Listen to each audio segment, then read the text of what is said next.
नमस्ते दर्शकों, India news देख रहे हैं आप और मैं हूं आपके साथ वैभव मिश्रा। तो चलिए बुलेटिन की शुरुआत इस बीच बड़ी खबर से करेंगे। दरअसल कैमरून सीआर सीमा पर बड़ा हादसा हुआ है।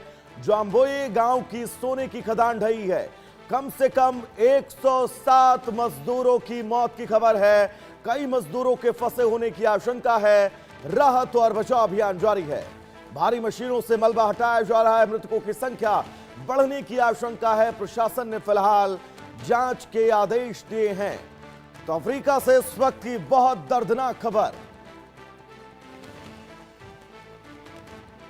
कैमरून और सेंट्रल अफ्रीकन रिपब्लिक की सीमा पर स्थित जाम्बायो गांव में सोने की खदान अचानक ढह गई।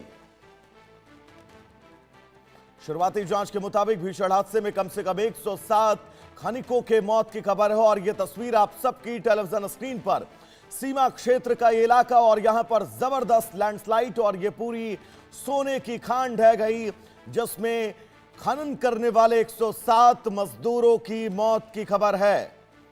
और आपको बता दें कि सबसे महत्वपूर्ण ये कि आंकड़ा बढ़ने की आशंका है। अरविंद सिंह तेजावत जी जुड़े हुए हैं, फॉरेन एक्सपर्ट हैं। सर, बहुत स्वागत है आपका इंडिया न्यूज पर।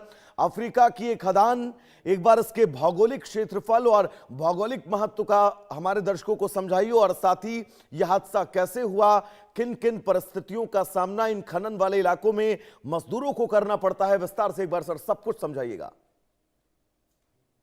वैभव साहब, दरअसल मुझे अफ्रीका का काफी अनुभव है, क्योंकि जी मैंने वहाँ के गांवों को काफी करीब से देखा है। और जी अगर मेरा अंदाज ठीक है तो आप जिस जगह की बात कर रहे हैं कैमरून में, वहाँ और जो खदान ढही है उसका 90% से ज्यादा का जो शेयर होल्डिंग है वो दरअसल चाइनीज कंपनी के अधीन है। पर आप इसे ठीक से चेक कीजिएगा।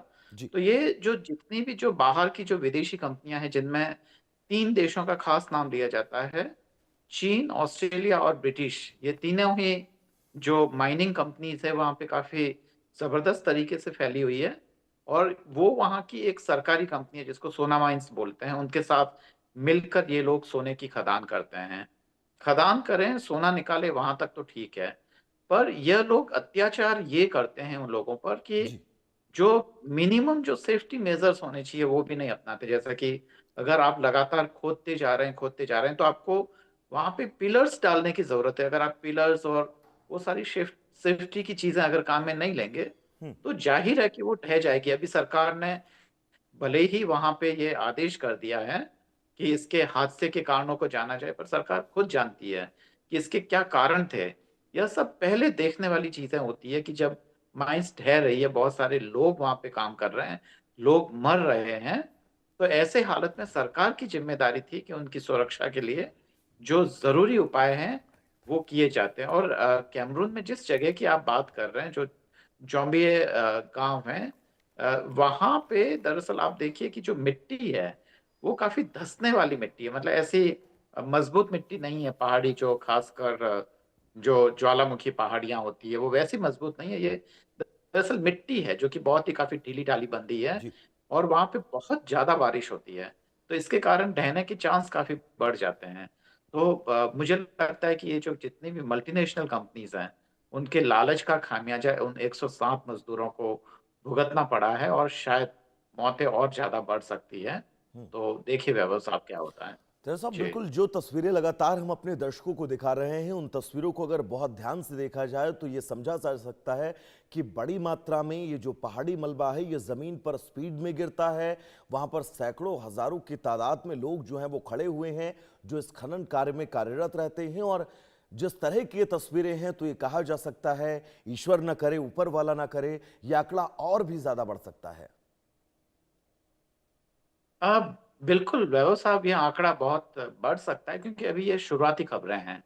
और दूसरी बात यह कि वहां पे जो मीडिया की पहुंच इतनी नहीं है। जी मतलब अभी जाएंगे, रिपोर्टर्स जाएंगे, तब तक हमें खाली उन्हीं खबरों पर यकीन करना पड़ेगा जो जी सरकार बता रही है। और जाहिर है कि सरकार काफी दबाव में होगी, उन मल्टीनेशनल कंपनीज के भी दबाव में होगी। उनके साझा हित होते हैं, काफी करप्शन है, गरीबी है वहां पे, और लालच का भुगतान कर रहे हैं। जैसे कि ये खदानों में खासकर वो अंदर अंदर खोदते जा रहे हैं, पर उसका लालच खत्म नहीं होता है, क्योंकि वो उसकी प्रोडक्शन कॉस्ट कम से कम लगाना चाहते हैं। खासकर चीनियों के बारे में बहुत ज्यादा अच्छी राय नहीं है वहाँ के लोकल लोगों में, क्योंकि उनका काम करवाने का और शोषण करने का जो तरीका है वो बहुत ही अलग है, और पैसों की भूख काफी ज्यादा होती है। मुझे लगता है कि यहाँ पे थोड़ा सा विशेषज्ञता के साथ काम करना चाहिए। अगर थोड़ा सा प्रोडक्शन कॉस्ट बढ़ भी जाती है तो फर्क नहीं पड़ना चाहिए, क्योंकि लोगों की जिंदगियों से बड़ा क्या है और तेजाब साहब, व्यवसाय। आपने जिन बातों का जिक्र किया वो बातें इस हादसे के बीच बहुत ज़्यादा संवेदनशील हैं, क्योंकि आप खनिजों के लालच में इन मजदूरों की अगर जिंदगी को दांव पर लगाते हैं, बिना किसी सेफ्टी प्रिकॉशन के इन सैकड़ों मजदूरों को खदानों में खनन के लिए भेज देते हैं, फिर तो सर ये बहुत बड़ा मुद्दा है। मुझे लगता है कि वैश्विक मानवाधिकार संगठनों को भी इन तमाम खबरों की तरफ ध्यान देने की बहुत ज़्यादा आवश्यकता है।